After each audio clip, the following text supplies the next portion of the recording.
नमस्कार दोस्तों, एक बार फिर से आप सभी को हार्दिक स्वागत और हार्दिक अभिनंदन है। दोस्तों, तुलसी का पौधा किस दिन घर में लगाना शुभ होता है? किस दिन तुलसी के पौधा को अपने घर में लगाएं? तथा कौन सा तुलसी का पौधा लगाना चाहिए? दोस्तों, इसकी जानकारी हम एक कथा के माध्यम से जानेंगे।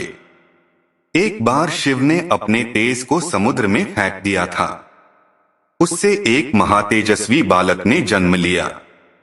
यह बालक आगे चलकर जालंधर के नाम से पराक्रमी दैत्य राजा बना। इसकी राजधानी का नाम जालंधर नगरी था। दैत्यराज कालनेमी की कन्या वृंदा का विवाह जालंधर से हुआ। जालंधर महाराक्षस था।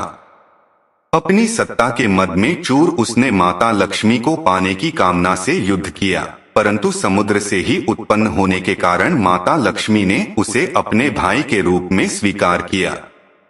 वहां से पराजित होकर वह देवी पार्वती को पाने की लालसा से कैलाश पर्वत पर गया।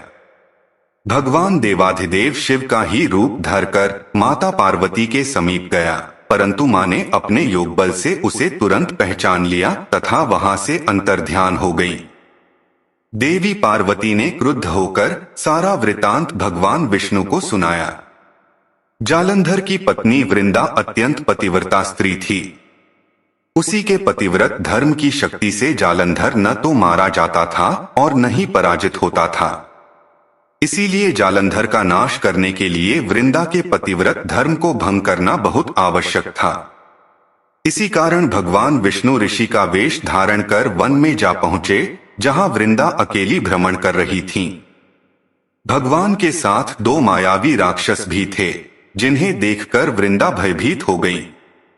ऋषि ने वृंदा के सामने पल में दोनों को भस्म कर दिया।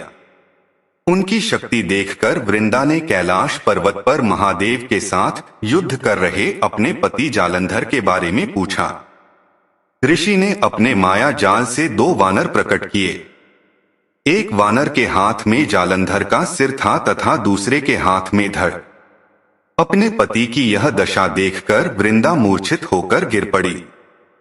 होश में आने पर उन्होंने ऋषि रूपी भगवान से विनती की कि वह उसके पति को जीवित करें।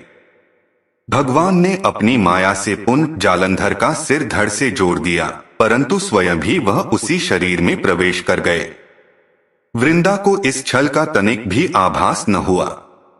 जालंधर बने भगवान के साथ वृंदा पतिव्रता का व्यवहार करने लगी, जिससे उसका सतीत्व भंग हो गया। ऐसा होते ही वृंदा का पति जालंधर युद्ध में हार गया। इस सारी लीला का जब वृंदा को पता चला तो उसने क्रुद्ध होकर भगवान विष्णु को हृदयहीन शिला होने का श्राप दे दिया।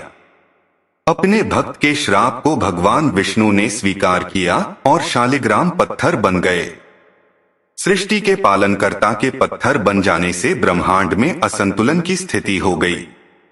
यह देखकर सभी देवी देवताओं ने वृंदा से प्रार्थना की वह भगवान विष्णु को श्राप मुक्त कर दे। वृंदा ने भगवान विष्णु को श्राप मुक्त कर स्वयं आत्मदाह कर लिया। जहां वृंदा भस्म हुई वहां तुलसी का पौधा उगा।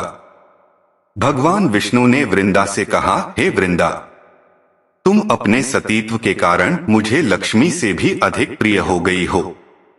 अब तुम तुलसी के रूप में सदा मेरे साथ रहोगी। तब से हर साल कार्तिक महीने के देवउठावनी एकादशी का दिन तुलसी विवाह के रूप में मनाया जाता है। जो मनुष्य भी मेरे शालिग्राम रूप के साथ तुलसी का विवाह करेगा, उसे इस लोक और परलोक में विपुल यश प्राप्त होगा। उसी दैत्य जालंधर की यह भूमि जलंधर नाम से विख्यात है। सती वृंदा का मंदिर मोहल्ला कोट किशनचंद में स्थित है। कहते हैं कि इस स्थान पर एक प्राचीन गुफा भी थी जो सीधी हरिद्वार तक जाती थी। सच्चे मन से 40 दिन तक सती वृंदा देवी के मंदिर में पूजा करने से सभी मनोरथ पूर्ण होते हैं। जिस घर में तुलसी होती है वहां यम के दूत भी असमय नहीं जा सकते। मृत्यु के समय जिसके प्राण मंजरी रहित तुलसी और गंगा जल मुख में रखकर निकल जाते हैं, वह पापों से मुक्त होकर वैकुंठ धाम को प्राप्त होता है। जो मनुष्य तुलसी व आंवलों की छाया में अपने पितरों का श्राद्ध करता है, उसके पितर मोक्ष को प्राप्त हो जाते हैं। दोस्तों, हिंदू धर्म शास्त्र और वास्तु के अनुसार तुलसी का पौधा घर में गुरुवार के दिन लगाना सबसे ज्यादा शुभ माना जाता है। ऐसी मान्यता है कि गुरुवार भगवान विष्णु का दिन है और तुलसी को विष्णु प्रिया के रूप में पूजा जाता है। इसलिए यदि आप बृहस्पतिवार के दिन घर में तुलसी का पौधा लगाती हैं, तो आपके ऊपर सदैव भगवान विष्णु की कृपा दृष्टि बनी रहती है। यदि बात साल के महीनों की होती है, तो हिंदू कैलेंडर के हिसाब से कार्तिक का महीना इस पौधे को लगाने के लिए सबसे ज्यादा शुभ माना जाता है। इस पूरे महीने में तुलसी के पौधे की पूजा की जाती है और इसके सामने दीपक जलाया जाता है। ज्योतिष और वास्तु में ऐसी मान्यता है कि तुलसी के पौधे को रविवार के दिन भूलकर भी छूना नहीं चाहिए।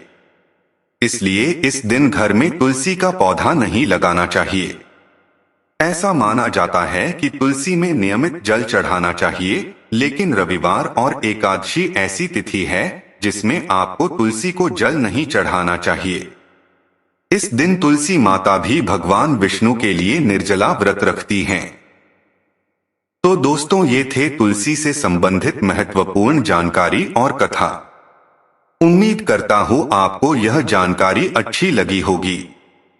यदि वीडियो अच्छा लगा है तो कमेंट में जय श्री कृष्ण जरूर लिखें। आप सभी का धन्यवाद।